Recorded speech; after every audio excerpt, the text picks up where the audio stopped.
The date was March 23rd, 2023. The Limbus Company community gathered in swarms for the game's second ever banner, and Faust's first 000 ID. However, in the midst of celebration, another ID was forgotten, and barged into the celebration. He made a fuss, talking about how he was also on the banner. Why wasn't there a celebration for him? It wasn't fair. No one listened, and soon the ID was banished to the back of people's minds. This ID was Encore Kleinhammer Heathcliff, also known as the average British civilian, constantly subject to subliminal messaging. On release, he was relentlessly bullied for having a terrible kit, since almost all of his effects relied on hitting heads, which was only about a 70% chance back when he released. Some would call him a jack of all trades, but a master of none. His kit felt unfocused at the time, since his effects varied so wildly across his skills and passives, seeming to want to be a support but having numbers like he should be a damage dealer. Endcliff also had the tragic backstory of being a Heathcliff identity, which meant he had to compare to Rabbit Heathcliff. Rabbit Heathcliff was justifiably widely considered the best ID in the game at the time, so simple economics meant that Endcliff was screwed from the start. So, he was tossed aside, regarded as a forgettable ID with no real purpose in the current state of the game. But let's fast forward to nowadays. Uptype 4 came out not too long ago, and with it what was thought to be an alright buff for Encore Heathcliff. He was advertised as gaining +1 final power to his skills with 4 or more Encore IDs on the team.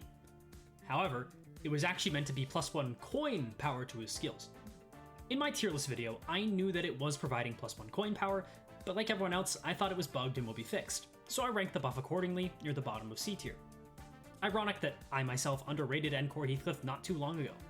But now I'm here to clear the name of, and raise the name of, in my opinion, the most interesting and underrated 000 ID in all of Limbus Company. First, and most importantly, let's just take a look at this guy. He's so adorably edgy. He's got the dead look in his eyes, talks all sad-like, and has a tragic past. Hell, he even has red highlights in his hair. Just makes you want to pat him on the head and... Oh, that's not hair dye. Anyways, let's stop wasting time. Even though that was very essential, let's just talk about his skills. The names of which are hilarious, by the way. Since Encore Heathcliff's Upside story is all about how goddamn depressed and indoctrinated this man is, his skills fully reflect that. So we start with Gawky Nailing, and it's a fine skill 1. Standard Encore 000 ID skill 1, it's not bad, but it's not great. Its effects are probably the worst out of the 3 Encore 00s, but not by a lot. The best part is, because this is 2 coins, with the +1 coin power bonus from his passive, this rolls a 13, which is about the same as what these guys roll on their skill 1. There are others of course, but they all require some amount of setup. All Heath needs is 4 Encore IDs on the team, something you have complete control over, and 2 Envy, which is irrelevant in content where eager resources carry over, and is otherwise required in 1 round. This means Endcliff's skill 1 is in the upper echelon of skill 1s overall, or it would be if it weren't for his offense level. Let me get this out of the way quickly. In my video on Kurokuma Honglu, I trashed on him for having a +0 to offense level, and I still think it was a weird choice for an ID like him. However, the main point was that the +0 to offense level is bad since Kurokuma Honglu's main thing is being a damage dealer. Endcliff, on the other hand, is not just a damage dealer, and we'll see why with his skill 2. Purify is one of my favorite skills in the game. Rolls a 14, 15 with the coin power, though funnily enough, this skill in particular would prefer to have the final power, since it would have given it a higher floor. On Clash Win with this skill, you gain 5 more SP, meaning Endcliff is likely to be the first one on your team to get to max SP, which is great since you want to hit heads for his effect here. On heads hit, inflict 2+ coin drop next turn. This is unique to Endcliff, as he's the only ID in the game who can inflict this debuff. This effect can range from absolutely bonkers broken to just being pretty nice to have. What does it do exactly? Well, let me show you. In this fight against the Fairy Gentleman, Encore Heath is going first, but since his skill is not guaranteed to win the clash, I pass it down to Chef Ryoshu. This means so long as I don't get unlucky and hit the 5% chance of rolling tails, next turn all of the skills used by his left arm body part will roll 2 lower on the coins. Thankfully, I do hit heads. Meaning on this next turn, you see he only rolls a 10 before offense level adjustments, whereas before he rolled a 12. Do bear in mind for abnormalities, just like with any other debuff, plus coin drop is only applied to the part you hit.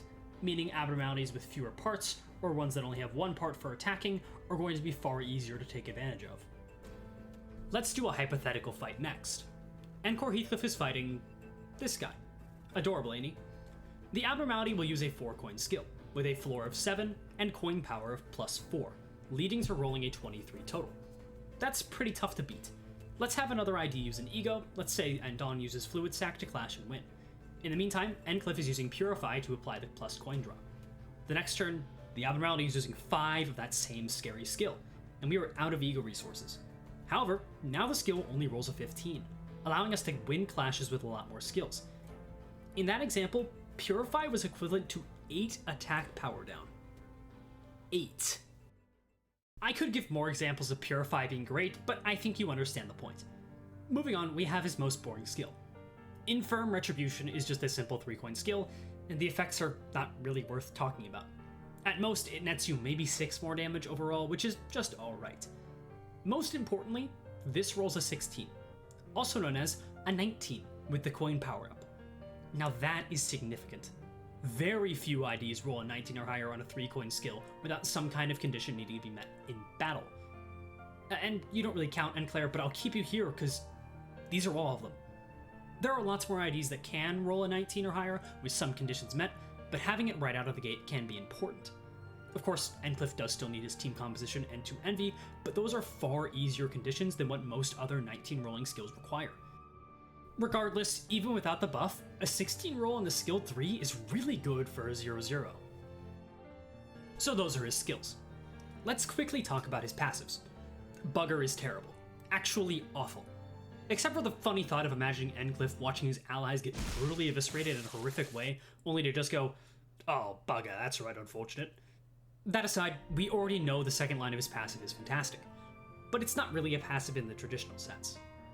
His support passive, Cantillation, is a word I didn't know before this guy's release, but it basically just means chanting. This support passive is pretty good. A lot of people said this was his only purpose on release, to sit on the bench and provide nails to better IDs. Now, I'd say this passive provides an interesting conundrum. +1 nails to the highest speed ID, ideally, and Faust of course, with her massive nails amount already, is really nice. But you have to not bring him, and you also need to not run Rabbit Heathcliff. Still, the fact this ID is so good and has an incredibly useful support passive is a design philosophy I enjoy a lot. Lastly, let's discuss his team synergy, because he's actually pretty core to running a full Encore team. Probably the second most important ID to end Faust, with Enclair being in 3rd place in my opinion. This sounds blasphemous, but I think there's an argument to be made. First of all, looking at the other Encore IDs, Ensalt, Enrodian, and Endon, assuming you want to bring them all, there is a problem, specifically with Enrodian and Ensalt. They don't clash very well. Enrodian in particular is just really bad at clashing for some reason. So the plus coin drop is really nice for both of them, since winning clashes is good, obviously. Secondly, let's look at Endcliff's Sin affinities. He has Envy, Gloom, and Lust. Envy is fine. It is Heathcliff's favorite color, fuels Body Sack and Hexnail. Lust is great. Being on the skill 3 is a little bit bad, but at least he has one. Every Encore ID needs a Lust skill, because Whistles is too valuable to not proc as often as possible. 2 Fanatic can make an ID go from pretty weak to pretty viable in a damage and clashing sense. Lastly, Gloom. This is on his guard and skill 2. Gloom is a rare color on Encore teams, with Enclair being the only one besides himself to provide it. The problem is that Enclair's skill 1 is pretty bad, and it's really only good as a generator. Gloom is important to fuel Faust Fluid Sac, one of the stronger ego in the game. Endcliff is an essential part of this, as he fuels all the sins perfectly. This is especially why benching him is a hard sell. He becomes so strong in a 4+ Encore team, alongside all of the utility he brings. So let's go back to that day. March 23rd. Was Encore Heathcliff simply released a bit too early? Yeah. I think he would have been appreciated more if he was released nowadays. In conclusion, Endcliff is a jack of all trades. He certainly is a master of none. Dipping one's toes in both a support and damage role usually leads to some fundamental problems, but Kleinhammer Heath is probably the only 0-0 ID in the game that I think manages to do both of his jobs beautifully. He beats out the large majority of IDs that only stay on one side of support or damage. So why call him a jack of all trades? Isn't that insulting him? Well, there's a second part to that phrase. A jack of all trades is a master of none, but oftentimes better than master of one. Thanks for watching. This video ends